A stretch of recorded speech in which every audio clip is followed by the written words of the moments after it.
Jerome McGinley did make a big point of how your voice, even though it's very deep, got pretty high as you were yelling for the puck. Tell us what you were saying, what you were yelling, and how high did your voice get when you were yelling for it? Yeah, I mean, you're desperate, and you know you're not going to get looks like that. And well, I made sure he heard me, that's for sure. And if I didn't get that puck, then at least it wasn't because he didn't know I was there. And we had talked throughout the tournament when we played together about trying to create things, and he was telling me, make sure you let me know. He's like, oh, I'll try to win those battles for you and get the puck. And we had struggled a couple games before that, just putting it in. We had some great chances, but it wasn't going in. And he was saying, let's just stick with it. We're going to get a big one. We're going to get a big one. And sure enough, we did. Hey, you claim you never looked at the net and you just shot. Ryan Miller says he wanted to be aggressive on you because being aggressive was what got him to the gold medal game, but you got your head up too quickly and he couldn't make a play. So what actually happened? I didn't. I mean, I may have glanced with maybe my right eye quickly, like barely enough though to really see his positioning. I knew he was on his post, so the only thing that would probably be there was low. I mean, I knew that either low or to the far side, but I wasn't on a great angle, so I just tried to put it, around that area, and I didn't know whether there was going to be a rebound or anything. And he didn't really get a lot of time to challenge, and I got it off pretty quick, so maybe it caught him off guard. But that's one of those plays. It's 50-50. Maybe it hits his stick, maybe it hits his pad, but you still got to put it to the net and see what happens. Right after you left the ice, we asked you, you couldn't possibly have dreamed of something like this, could you? And your response was? I don't remember at the time. But it was. Yeah.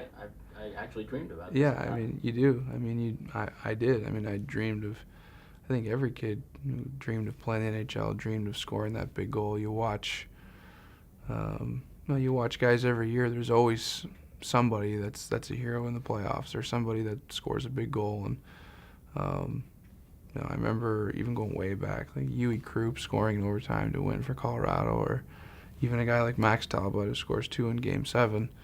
There's always somewhat of a story like that, and you always dream of kind of having that opportunity to be that guy. And you never know if it's going to happen. You never know if you're going to make the NHL, but dreams are dreams, and you never know if they're going to come true. But that one did.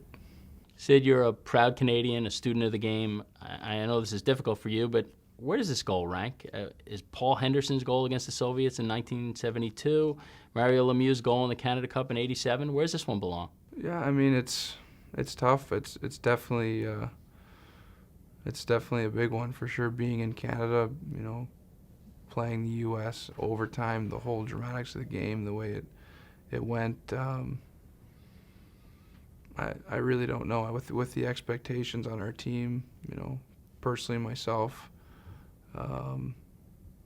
if anything, I mean, there's kids today that grow up that, I mean, I was born in '87. Mario scored in '87, but I still grew up seeing that goal.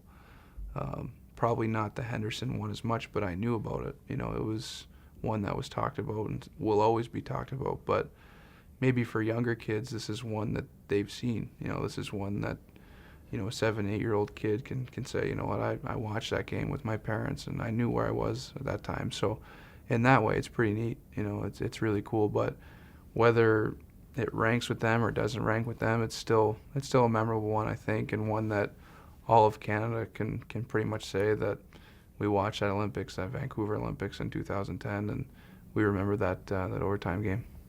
Off the ice, maybe in the village, any time during the 2 weeks, was there a moment that maybe we didn't see that really you will cherish and was most memorable to you? Probably just waiting to get the medals. I remember we watched the women's game, so the crowd was unbelievable in that game, and I remember them winning. I remember the celebration, and I remember looking down and trying to imagine being in that position, waiting for a gold medal, and I tried to visualize that as much as I could. And I remember telling myself, if we end up getting that position, I'm standing there waiting, I'm gonna try to soak as much as I can up, because just to see the red and white, to hear the anthem, and that's something you'll never experience again. And no matter how many big events you play in, you'll never experience anything like that. So I just tried to tell myself, if I get in that position, just soak it up, and that's really what I tried to do while I was, waiting for the medal and, the whole presentation and things like that. I was just trying to look around and really absorb everything. For those of us, really the rest of the world, that'll never experience a moment like that, can you tell us what it's like? That puck goes in the net, the entire bench streams off, they're cheering something you did, the entire arena is cheering something you did, the entire country is cheering something you did. What does that feel like?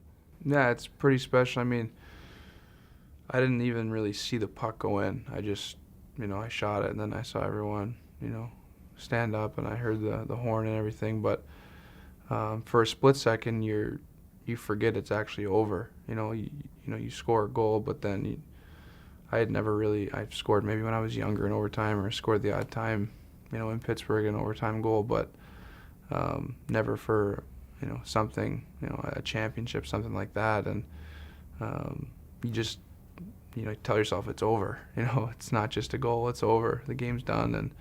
And when you see everybody coming, and really I didn't get a chance to see a lot. I mean, within a split second, I think Niedermeyer was right in there and a couple guys. So everyone was off the bench pretty quick. It was about a second or two, but it's a pretty amazing feeling. And I think you just try to, at that point, you're excited, but at the same time, you just try to take it in, because that's what you dream of doing. It's amazing when you really think about it. Not just our team, but any team.